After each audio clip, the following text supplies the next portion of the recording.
देखिए, पूजा पद्धति उसकी बहुत बड़ी होती है, क्योंकि प्राण प्रतिष्ठा का कार्यक्रम जो होता है वो बहुत कुछ उसमें करना पड़ता है। इसलिए पूजा पहले से प्रारंभ हो जाएगी। यद्यपि ये खरमास 14 को समाप्त हो जाएगा, इसे 15-16 से वो कार्यक्रम शुरू हो जाएंगे। और इसमें उनको भगवान के लिए तमाम पल्ली देवी देवताओं की पूजा होती है, नवग्रह की पूजा होती है, दिशाओं की पूजा होती है। तो इस तरह से पूजा अर्चना पहले करना पड़ता है। फिर उसको उस मूर्ति को नगर भ्रमण कराना है, और नगर भ्रमण नहीं करेंगे तो जैसे सुनाई पड़ता है कि वो परिसर भ्रमण कराएंगे। परिसर भ्रमण जहाँ बन रहा है उस क्षेत्र में घुमाएंगे।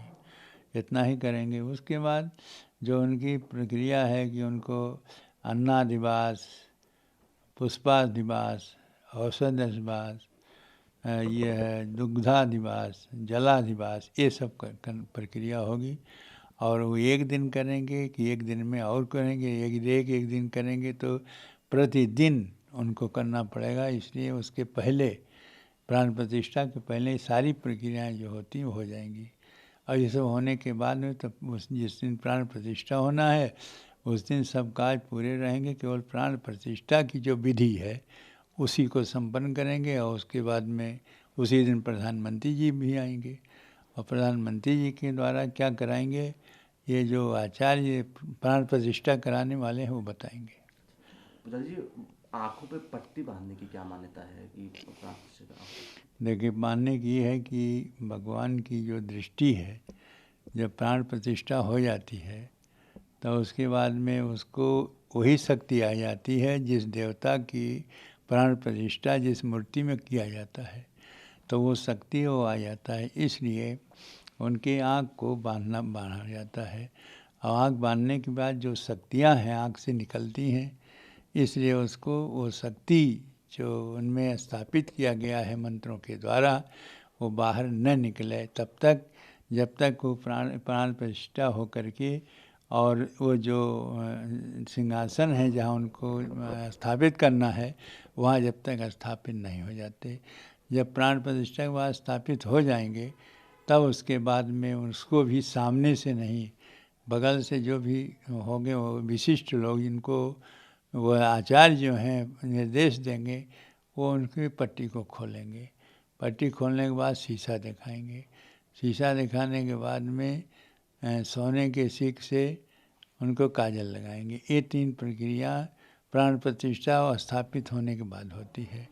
तो इसीलिए कि वो शक्ति जो है वो किसी प्रकार से सीधे और न कर करके किसी को हानि न पहुंचा दे, इससे प्राण प्रतिष्ठा की वो जो कार्यक्रम होने के बाद में उसको पट्टी पट्टी तो पहले बनाई जाती है, लेकिन प्राण प्रतिष्ठा होने के बाद जो खोलने की विधि है वो इस प्रकार से है। नई रामलला की नई मूर्ति बन रही है, लेकिन एक मूर्ति है जिसके पिछले 3 दशक से पूजा हो रही है, आप खुद कर रहे हैं 3 दशक से, उसका क्या होगा? उसी जगह वो मूर्ति होगी। हो सकता है, जैसा हमें सूचना मिली है कि प्राण प्रतिष्ठित मूर्ति के स्थापित होने के पहले ही मूर्ति स्थापित हो जाएगी। उसमें यह है कि मूर्ति छोटी है और सभी लोग इसको दर्शन नहीं कर पाते हैं, इसलिए बड़ी मूर्ति की ज़रूरत पड़ी। और एक 5 वर्ष के बालक के बराबर का वो मूर्ति बनी है, उसी मूर्ति की प्राण प्रतिष्ठा होगी। ऐसा है कि व्यवस्था देखा जाएगा कि कहाँ उनको स्थापित किया जाए, जहाँ जो जनता दर्शन करे आओ वो भी देखे कि हाँ वो मूर्ति है जिसको लोग 23 दिसंबर 1949 से जिसकी पूजा होती आई है, वह भी इन्हीं के नाम से यह केस भी लड़ा कि वर्तमान में विराजमान रामलला। तो इस तरह का जो है प्रमाणित जो मूर्ति है वह महत्वपूर्ण है, उसी के केस जीता गया है, तो वो मूर्ति की रहेगी ही वहाँ। उसको उसी रूप से पूजा अर्चना होगी जिस प्रकार ये जो नई मूर्ति आएगी उसका है।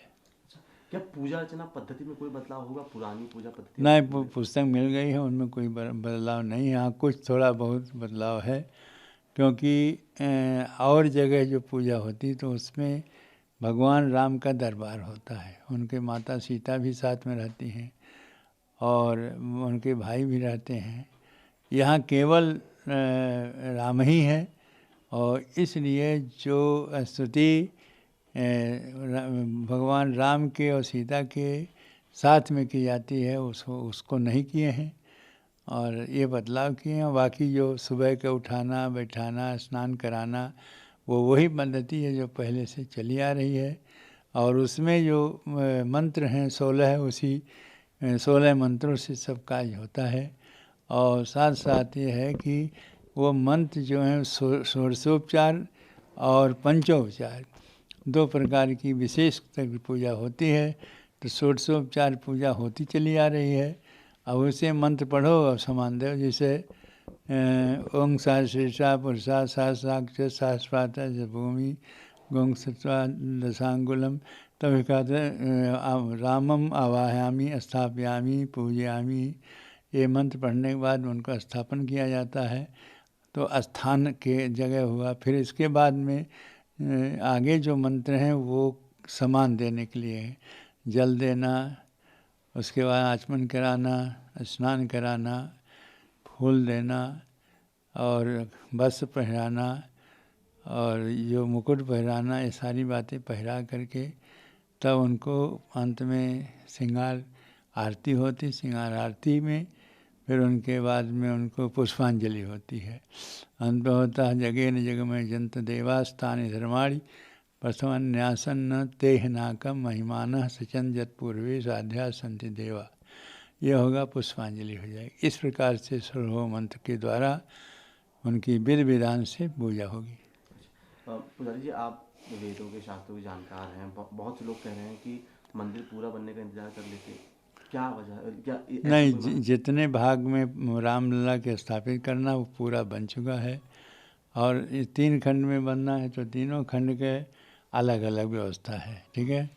और 1 खंड बन गए हैं, इसे 1 खंड में कोई ऐसा नहीं है पूरा। हाँ, ये होता जैसे एक मंदिर ऐसे होता सीधे वहाँ तक जाएगा, शिखर तक, जो सीधे शिखर तक जाता है, बीच में कोई दूसरा चीज़ नहीं होता है। ऐसे मंदिर जैसे हनुमानगढ़ी बना हुआ है और वो मंदिर बनते तो उसमें पूरा बनने के बाद ही उसकी शिखर की होगी। लेकिन इसमें 3 खंड है। 1 खंड में तो रामलला होंगे, दूसरे खंड में क्या करेंगे वो भी है। तो 1 खंड पूरा बन गया है, इसलिए उसकी जितना भाग बना उसकी पूजा हो जाएगी और उसके पूजा होने के बाद उसमें स्थापित हो जाएंगे। फिर उसके बाद जो काम होगा वो करते रहेंगे। ऊपर जो सीधा एक बनता है, जैसे मंदिर बन गया उसमें शिखर तक एक ही भाग रहता है, इसमें 3 भाग है। इसलिए 3 भाग में होने के कारण से जो आपत्ति लगा रहे हैं वो नहीं है।